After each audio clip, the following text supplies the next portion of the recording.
Hello ಸ್ನೇಹಿತರೆ, welcome to DMA creativity and cooking channel. ನಾವಿವತ್ತು ಒಂದು ಫೇಸ್ ಪ್ಯಾಕ್ನ ನೋಡ್ಕೊಳ್ಳೋಣ, ಹೇಗೆ ಮಾಡ್ಕೊಳ್ಳೋದು, ಹೇಗೆ ನಮ್ಮ ಸ್ಕಿನ್ನ ಹೆಲ್ತಿಯಾಗಿ ಇಟ್ಕೊಳ್ಳೋದು ಅಂತ. ಪ್ಲೀಸ್ ನನ್ನ ಚಾನಲ್ನ ಸಬ್ಸ್ಕ್ರೈಬ್ ಮಾಡ್ಕೊಳ್ಳಿ. ಈ ವಿಡಿಯೋ ನಿಮಗೆ ಇಷ್ಟ ಆದರೆ ಲೈಕ್ ಮಾಡಿ, ಶೇರ್ ಮಾಡಿ. ನಾವು ಫಸ್ಟಿಗೆ ಏನು ಮಾಡಬೇಕಂದ್ರೆ, ಒಂದು ಬೌಲ್ ತೊಗೊಂಡು ಅದಕ್ಕೆ 1 ಟೇಬಲ್ ಸ್ಪೂನ್ ಆಗುವಷ್ಟು ಕಡಲೆ ಹಿಟ್ಟನ್ನ ಹಾಕೋಬೇಕು. ಯಾರಿಗಾದರೂ ಕಡಲೆ ಹಿಟ್ಟಿಂದ ಸ್ಕಿನ್ ಅಲರ್ಜಿ ಇರೋರಿದ್ದರೆ ಅವರು ಅಕ್ಕಿ ಹಿಟ್ಟನ್ನ ಕೂಡ ಯೂಸ್ ಮಾಡ್ಕೋಬೋದು. ಅಕ್ಕಿ ಹಿಟ್ಟು ಯೂಸ್ ಮಾಡೋದ್ರಿಂದನೂ ಸ್ಕಿನ್ನು ತುಂಬಾ ಚೆನ್ನಾಗಿರುತ್ತೆ. ನೆಕ್ಸ್ಟು ಇದಕ್ಕೆ ಟರ್ಮರಿಕ್ ಪೌಡರ್ನ ಹಾಕೋಬೇಕು. ಅರಿಶಿನ ಪುಡಿ, ಮಾಮೂಲಿ ಅರಿಶಿನ ಪುಡಿ ಇದ್ದರೆ ಅದನ್ನೇ ಹಾಕ್ಕೊಳ್ಳಿ, ಇಲ್ಲ ವೈಲ್ಡ್ ಟರ್ಮರಿಕ್ ಅಂತಲೂ ಸಿಗುತ್ತೆ, ಅದನ್ನು ಕೂಡ ನೀವು ಯೂಸ್ ಮಾಡ್ಕೋಬೋದು. ಒಂದು ಪಿಂಚ್ ಆದರೆ ಸಾಕು. ಒಂದು 3-4 ಡ್ರಾಪ್ ಆಗೋವಷ್ಟು ಜೇನುತುಪ್ಪನ ಯೂಸ್ ಮಾಡ್ಕೊಳ್ಳಿ. ಈ ಜೇನುತುಪ್ಪ ಯೂಸ್ ಮಾಡೋದ್ರಿಂದ ಸ್ಕಿನ್ನು ತುಂಬ ಸಾಫ್ಟನ್ನಾಗಿರುತ್ತೆ. ಈ ಅರಿಶಿನ ಪುಡಿ ನಮ್ಮದು ಪಿಂಪಲ್ದು ಮಾರ್ಕ್ಸು, ಆ್ಯಕ್ನೆ, ಈ ಬ್ಲ್ಯಾಕ್ ಮಾರ್ಕ್ಸು ಅದನ್ನೆಲ್ಲ ಕ್ಯೂರ್ ಮಾಡ್ತಾ ಬರುತ್ತೆ. ಅದರಿಂದ ಅರಿಶಿನ ಪುಡಿ ಮತ್ತು ಹನಿ ಎರಡೂ ಕೂಡ ನಮ್ಮ ಸ್ಕಿನ್ಗೆ ತುಂಬಾ ಒಳ್ಳೆಯದು.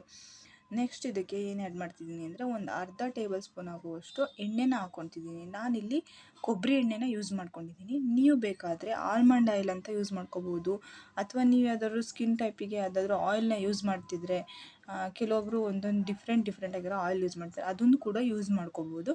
ಒಂದು ಅರ್ಧ ಟೇಬಲ್ ಸ್ಪೂನ್ ಇದ್ದರೆ ಸಾಕು. ಪಿಂಪಲ್ ಇರೋರು ಈ ಆಯಿಲ್ನ ಸ್ಕಿಪ್ ಮಾಡಿ ಸ್ವಲ್ಪ ದಿನ, ಪಿಂಪಲ್ ವಾಸಿ ಆಗೋವರೆಗೂ. ನೆಕ್ಸ್ಟ್ ಇದಕ್ಕೆ ರೋಸ್ ವಾಟರ್ನ ಆ್ಯಡ್ ಮಾಡ್ತಾಯಿದ್ದೀನಿ. ರೋಸ್ ವಾಟರಲ್ಲಿ 1 ಅಥವಾ 2 ಟೇಬಲ್ ಸ್ಪೂನ್ ಯೂಸ್ ಮಾಡಿಕೊಂಡು ರೋಸ್ ವಾಟರ್ನ ಯೂಸ್ ಮಾಡ್ಕೋಬೋದು. ಇಲ್ಲ ಅಂದರೆ ನೀವು ರೋಸ್ ವಾಟರಲ್ಲೇ ಫುಲ್ಲು ಮಿಕ್ಸ್ ಮಾಡ್ಕೋಬೋದು. ನಿಮಗೆ ಯಾವ ಥರ ಇಷ್ಟ ಆಗುತ್ತೋ ಆ ಥರ ಮಾಡ್ಬೋದು. ಯಾವ ಥರ ಯೂಸ್ ಮಾಡಿದ್ರೂ ಕೂಡ ಸ್ಕಿನ್ಗೆ ತುಂಬಾ ಒಳ್ಳೆಯದೇ. ನೆಕ್ಸ್ಟ್ ಏನು ಮಾಡಬೇಕಂದ್ರೆ, ಇದಕ್ಕೆ ನಾನಿಲ್ಲಿ ಹಾಲನ್ನ ಹಾಕ್ಕೊತಿದ್ದೀನಿ. ನಾನಿವತ್ತು ರೋಸ್ ವಾಟರಲ್ಲೇ ಫುಲ್ಲು ಮಿಕ್ಸ್ ಮಾಡ್ತಿಲ್ಲ. ಹಾಲು ಹಾಕೋದ್ರಿಂದನೂ ಕೂಡ ಸ್ಕಿನ್ಗೆ ತುಂಬ ಒಳ್ಳೆಯದು. ಅದಕ್ಕೆ ಕನ್ಸಿಸ್ಟೆನ್ಸಿ ನೋಡ್ಕೊತಾ ಹಾಲು ಹಾಕೋಣ. ನಾನಿವಾಗ 2 ಟೇಬಲ್ ಸ್ಪೂನ್ ಹಾಲು ಹಾಕ್ಕೊಂಡು ಅದನ್ನು ಮಿಕ್ಸ್ ಮಾಡ್ತಾಯಿದ್ದೀನಿ.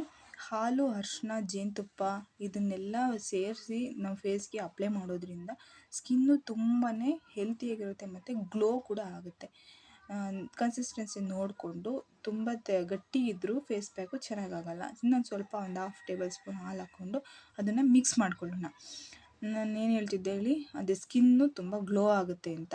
ಈ ಗ್ಲೋಯಿಂಗ್ ಸ್ಕಿನ್ ಆಗಬೇಕು ಅಂದರೆ ಬರೀ ಮೇಲಿಂದ ನಾವು ಈ ಥರ ಫೇಸ್ ಪ್ಯಾಕ್ಸು ಏನಾದರೂ ಯೂಸ್ ಮಾಡೋದ್ರಿಂದ ಮಾತ್ರ ಆಗೋದಿಲ್ಲ. ನಾವು ತಿನ್ನೋ ಫುಡ್ಡಲ್ಲೂ ಕೂಡ ಚೇಂಜಸ್ ಇರಬೇಕು. ಫ್ರೂಟ್ಸು, ವೆಜಿಟೇಬಲ್ಸು, ಸೊಪ್ಪು ಈ ಥರ ಎಲ್ಲದನ್ನು ನಮ್ಮ ಫುಡ್ಡಲ್ಲಿ ಸಾಕಷ್ಟು ತಗೊಳ್ತಾ ಇರಬೇಕು. ಈಗಿನ ಕಾಲದಲ್ಲಿ ಫುಡ್ಡು ಅಷ್ಟೊಂದು ಹೆಲ್ತಿಯಾಗಿಲ್ಲ, ಅದಕ್ಕೆ ಹೇಳ್ತಾ ಇದ್ದೀನಿ.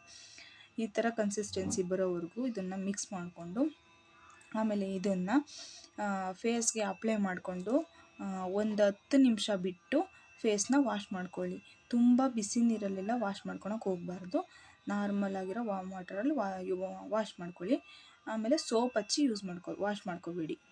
Thank you. Subscribe my channel.